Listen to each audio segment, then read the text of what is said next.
మీ పిల్లలు maths science లో dull గా ఉన్నారా? 100% మార్క్స్ కావాలంటే ఆన్లైన్ ట్యూషన్ ట్యుటోరిక్స్ లో జాయిన్ అవ్వండి. తెలంగాణలో స్థానిక ఎన్నికల నగారాకి రాష్ట్ర ప్రభుత్వం సిద్ధమవుతుంది. ఈ ఎన్నికల్లో అధికార పార్టీని మట్టి కనిపించాలి, ఉప ఎన్నికల్లో చిత్తు చేయాలి, ఆ తర్వాత ఇమీడియట్గా అసెంబ్లీ ఎలక్షన్స్లో గెలవాలని బీఆర్ఎస్ పార్టీ తహతలాడుతుంది. కానీ ఈసారి తెలంగాణ అసెంబ్లీ ఎన్నికలు మాత్రం మరో 6 నెలలు వెనక్కి వెళ్లేటువంటి సంకేతాలు కనిపిస్తున్నాయి.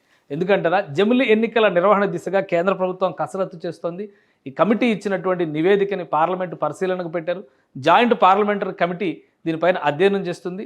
2029, 2034 2 దఫాలుగా జమిలీ ఎన్నికలు నిర్వహించడం ద్వారా 2034లో దేశాన్ని జమిలీ ఎన్నికల శకంలోకి నడిపించాలని కేంద్రం ఆశిస్తోంది. ఈ క్రమంలోనే 2029లో 28లో జరగాల్సినటువంటి ఎన్నికలపైన ఒక కసరత్తు జరిగింది.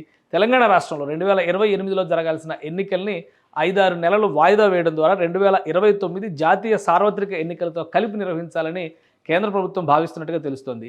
ఈ దఫాలో ఏ రాష్ట్రాలు జమిలీ ఎన్నికల దిశగా వెళ్తాయి? ఎందుకంటే మొదటి ఫేజ్లో 15-16 రాష్ట్రాలు జమిలీ ఎన్నికల దిశగా వెళ్తాయి. 2034లో మరో 15 రాష్ట్రాలు జమిలీ ఎన్నికల దిశగా వెళ్తాయి. మొత్తం కలిపి 34లో దేశమంతా అసెంబ్లీ, పార్లమెంటు ఎన్నికలు ఒకేసారి జరిగే విధానాన్ని తీసుకొచ్చేటువంటి ప్రయత్నం కేంద్రం చేస్తుంది. దీనికి సంబంధించినటువంటి విశ్లేషణ ఒకసారి చూద్దాం.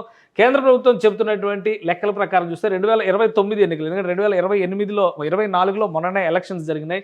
ఆంధ్రప్రదేశ్లో ఎలక్షన్స్ జరిగినాయి, అది అందరికీ తెలిసినటువంటి విషయమే. అలానే ఆంధ్రప్రదేశ్తో పాటు ఒడిశా, సిక్కిం, అరుణాచల్ ప్రదేశ్ ఈ 4 రాష్ట్రాలకి కూడా ఎలక్షన్స్ జరిగినాయి 2024లో. ఈ 4 రాష్ట్రాలు మళ్ళీ 2029లో ఎన్నికలకు సన్నద్ధం కావాల్సి ఉంటుంది. అలానే 2029లోనే మరికొన్ని రాష్ట్రాలకు కూడా ఎన్నికలు జరిగినాయి. ఆంధ్రప్రదేశ్తో కాకుండా ఒక 3-4 నెలల తేడాతో, అంటే ఒక 5-6 నెలల తేడాతో జరిగినటువంటి ఎన్నికలు హర్యానా, జార్ఖండ్, మహారాష్ట్ర ఉన్నాయి. సో వీటిని కూడా 2029లో ఎన్నికలు నిర్వహించాలని చెప్పని కేంద్రం భావిస్తోంది. అలానే దీనికి సంబంధించి జాయింట్ పార్లమెంటరీ కమిటీలో చర్చలు జరిగినాయి. ఈ ప్రతిపాదనల పైన కూడా విశ్లేషణలు జరుగుతున్నాయి. ఇక 2028లో ఎన్నికలు జరగాల్సినటువంటి రాష్ట్రాలు, ఎందుకంటే 2023లో మనం చూస్తే నవంబర్లో తెలంగాణలో ఎన్నికలు జరిగి కొత్త ప్రభుత్వం ఏర్పడింది. సో ఆ కేటగిరీలో చూస్తే తెలంగాణ, మధ్యప్రదేశ్, కర్ణాటక, ఛత్తీస్గఢ్, రాజస్థాన్, మేఘాలయ, నాగాలాండ్, త్రిపుర, మిజోరం ఈ రాష్ట్రాలన్నీ కూడా 2028లో ఎన్నికలు జరగాల్సినటువంటి పరిస్థితి ఉంది.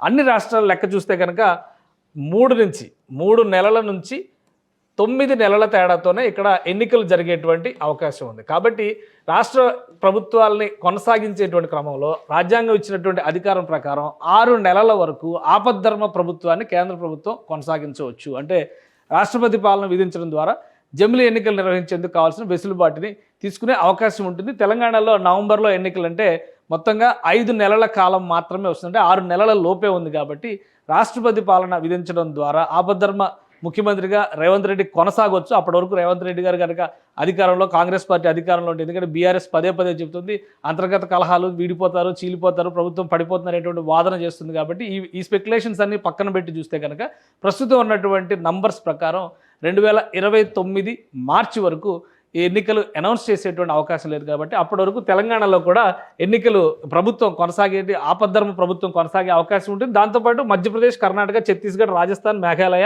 నాగాలాండ్, త్రిపుర, మిజోరాం మొత్తం కలిపి చూస్తే ఈ లిస్టు మొత్తం కూడా ఈ 2 రాష్ట్రాల ఈ 2 లిస్టు కలిపి చూస్తే 16 రాష్ట్రాలకి ఒకేసారి ఎన్నికలు జరిపేటువంటి వెసులుబాటు 2029లో జరుగుతుంది. మొత్తం మన దేశంలో 31 రాష్ట్రాలు ఉన్నాయి. 31 రాష్ట్రాల్లో 16 రాష్ట్రాలు అంటే ఆల్మోస్ట్ 50% పైనే వస్తుంది. కాబట్టి ఈ ప్రతిపాదనని జాయింట్ పార్లమెంటరీ కమిటీ ఆమోదిస్తున్నట్టుగా సమాచారం ఉంది. కేంద్ర ప్రభుత్వం కూడా దీనికి సుముఖత వ్యక్తం చేసినట్టుగా తెలుస్తుంది. అంటే 2029లో మొదటి ఫేజ్ జమిలీ ఎన్నికలు దేశవ్యాప్తంగా జరిగేటువంటి సంకేతాలు కనిపిస్తున్నాయి. ఆ తర్వాత మరికొన్ని రాష్ట్రాలు అంటే 2021, 22 మధ్య బీహార్, అస్సాం, గోవా, హిమాచల్ ప్రదేశ్, పుదుచ్చేరి, పంజాబ్, ఉత్తరప్రదేశ్, ఉత్తరాఖండ్, పశ్చిమ బెంగాల్ సో ఈ రాష్ట్రాలన్నింటిలో కూడా ఎన్నికలు జరిగాయి. వీటికి సంబంధించి 2027లో ఎన్నికలు నిర్వహించాల్సినటువంటి అవసరం ఉంది కేంద్ర ప్రభుత్వానికి. సో ఎన్నికల కమిషన్ ఆ దిశగా కసరత్తు చేస్తోంది. ఈ ఎన్నికలు జరిగేటువంటి క్రమంలో అంటే 26, 27లో జరిగేటువంటి రాష్ట్రాలు ఇవి.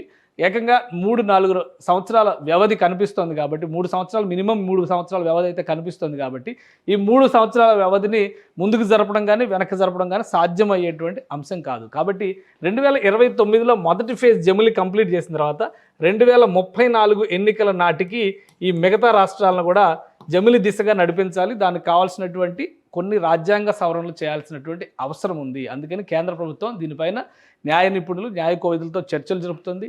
మరోవైపు ప్రభుత్వ రంగ సంస్థలకు సంబంధించినటువంటి బ్యాంకులు వంటి సంస్థల నుంచి కూడా అభిప్రాయ సేకరణ చేస్తుంది. వీటన్నిటినీ ఈ సమాలోచనల అన్నిటి తర్వాత ఒక యాక్షన్ ప్లాన్ని రెడీ చేసి ఫేజ్ 1, ఫేజ్ 2 కింద కనుక నిర్వహిస్తే తెలంగాణలో ఎన్నికలు 6 నెలల వరకు ఆలస్యం అయ్యేటువంటి అవకాశం ఉంది. ఆంధ్రప్రదేశ్లో ఆల్రెడీ ఎన్నికలు జమిలిగానే జరుగుతున్నాయి. తెలంగాణలో కూడా జమిలిగానే జరిగేవి. 2018లో 5 నెలల ముందర అసెంబ్లీ రద్దుకు వెళ్ళి అప్పటి ముఖ్యమంత్రి కేసీఆర్ ముందస్తుగా తెలంగాణ ఎన్నికలు నిర్వహించడం వల్ల ఇవి వెనక్కి జరిగింది. వాస్తవానికి తెలుగు రాష్ట్రాలు అంటే కంబైన్డ్ స్టేట్గా ఉన్నప్పటి నుంచి కూడా చూస్తే 1999, 2004 దగ్గర నుంచి జమిలి ఎన్నికలనే మనం ఫేస్ చేస్తూ వచ్చాం. కానీ మిగతా రాష్ట్రాల్లో ఆ పరిస్థితి లేదు. ప్రధానంగా తమిళనాడు, పశ్చిమ బెంగాల్, బీహార్ లాంటి రాష్ట్రాల్లో జమిలి ఎన్నికలకి అవకాశమే లేకుండా పోయింది. గత 40-50 ఏళ్లుగా అదే పరిస్థితి ఆయా రాష్ట్రాల్లో ఉంది. సో వీటన్నిటిని కూడా క్రోడీకరించి ఒకటిగా చేసే దిశగా కేంద్ర ప్రభుత్వం అడుగులు వేస్తుంది. జమిలి ఎన్నికల దిశగా ముందడుగు వేయాలంటే 2029లో 16 రాష్ట్రాలకు ఎన్నికలు నిర్వహించేటువంటి ప్రణాళికని అతి త్వరలోనే అనౌన్స్ చేసేటువంటి అవకాశాలు కనిపిస్తున్నాయి. సుమన్ టీవీలో మీ పర్సనల్ అండ్ బిజినెస్ ప్రమోషన్స్ కోసం కింది నెంబర్కి కాంటాక్ట్ చేయండి.